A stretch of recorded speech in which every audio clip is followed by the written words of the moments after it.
Radium Timur-Timur tahun 1999.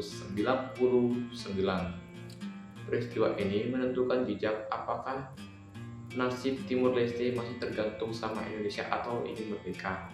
Hasil referendum tersebut menunjukkan bahwa mayoritas masyarakat Timur Leste ingin membentuk negara menjadi negara Timur Leste.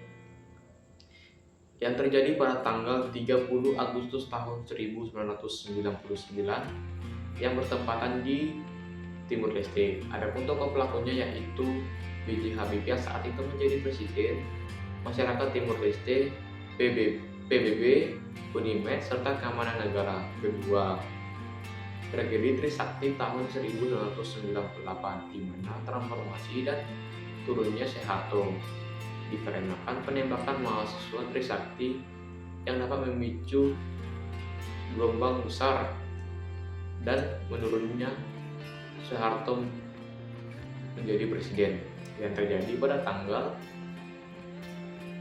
12 Mei 1998 yang bertempatan di Universitas Trisakti Jakarta. Adapun tokoh pelakunya yaitu mahasiswa Trisakti, Soeharto, Keamanan Negara, dan pemerintah. Sekian dari saya, terima kasih. Baik, kali ini saya akan menjelaskan tragedi Tanjung Priok dan tragedi Bom Bali. Tragedi Tanjung Priok ini terjadi karena ketegangan antara warga dan aparat terkait kebijakan pemerintah. Waktu 12 September 1984, lokasi atau tempat Tanjung Priok, Jakarta Utara, tokoh umat Islam, aparat, dan tokoh agama. Bom Bali. Peristiwa ini adalah peristiwa terorisme terbesar yang ada di Indonesia. Peristiwa ini sempat mengguncangkan dunia dan meninggalkan luka yang amat mendalam bagi bangsa Indonesia. Waktu 12 Oktober 2002, tempat Kute, Kabupaten Badung, Provinsi Bali. Pelaku Amrozi, Imam Samudra, dan Muklas. Sekian dari saya, terima kasih. Perkenalkan, nama saya Nikada Yunia Wirianti Krisnandita, absen 24. Di sini selanjutnya saya akan menjelaskan peristiwa Malari dan kerusuhan etnis Tarakan. Yang pertama, peristiwa Malari atau yang disebut dengan Malapetaka 15 Januari yang dipicu oleh demonstrasi mahasiswa yang menolak modal asing khususnya di negara Jepang. Kerusuhan meluas menjadi bentrokan besar yang menandai adanya ketegangan politik di era Orde Baru. Kerusuhan ini terjadi pada tanggal 15-16 Januari pada tahun 1974 yang bertepatan di Jakarta. Tokoh atau pelaku dalam peristiwa ini yaitu mahasiswa, masyarakat, aparat keamanan, dan tokoh pemerintahan pada masa Orde Baru. Selanjutnya yaitu kerusuhan di etnis Tarakan.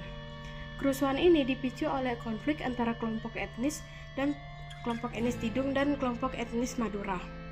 Pertikaian berkembang menjadi kerusuhan etnis yang menimbulkan korban jiwa dan kerusakan sosial di masyarakat. Kerusuhan ini terjadi antara tanggal 27 September dan 29 September pada tahun 2010.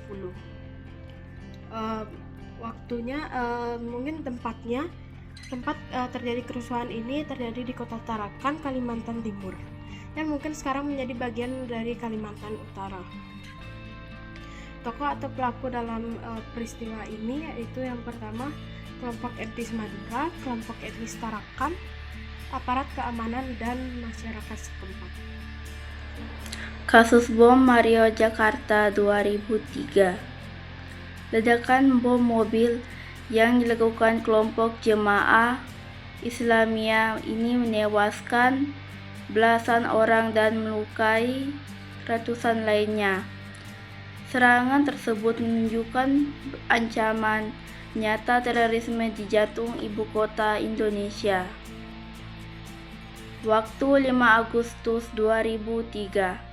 Tempat Hotel JW Marriott Mega Kuningan, Jakarta. Tokoh pelaku terorisme jamaah Islamiyah, korban tamu hotel dan karyawan. Pandemi COVID-19 tahun 2020. COVID-19 adalah krisis kesehatan global terbesar abad ke-21.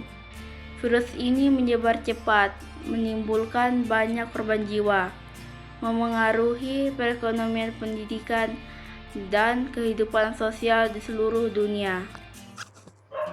Yang ke-9, tragedi Perang Sampit 2001, merupakan konflik etnis antara kelompok suku Madura dan Dayak, yang memicu kerusuhan besar menelan ratusan korban jiwa. Konflik ini menjadi salah satu konflik paling tragis di Indonesia pada awal abad ke-21. Tragedi ini terjadi pada bulan Februari 2001 di Kota Sampit, Kalimantan Tengah, dengan pelaku atau tokoh utamanya yaitu suku kelompok Madura dan Dayak. Yang ke-10, kasus Marsinah. Marsinah merupakan seorang buruh pabrik atau pekerja yang dibunuh setelah memperjuangkan hak-hak pekerja sepertinya.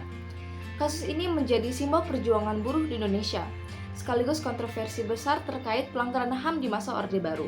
Kasus ini diketahui terjadi pada bulan Mei 1993 di Sidoarjo, Jawa Timur, dengan tokoh dan pelaku yang terlibat dalam kasus tersebut yaitu Marsinah sebagai buruh pabrik, aparat keamanan, serta perusahaan di mana Marsinah bekerja. Di sini selanjutnya saya akan membahas menjawab pertanyaan nomor 4A. Sejarah membahas kehidupan manusia dalam konteks ruang dan waktu tertentu. Artinya, sejarah mempelajari peristiwa dan kehidupan manusia yang terjadi pada tempat atau ruang dan waktu tertentu. Ruang dapat diartikan sebagai tempat terjadinya sesuatu.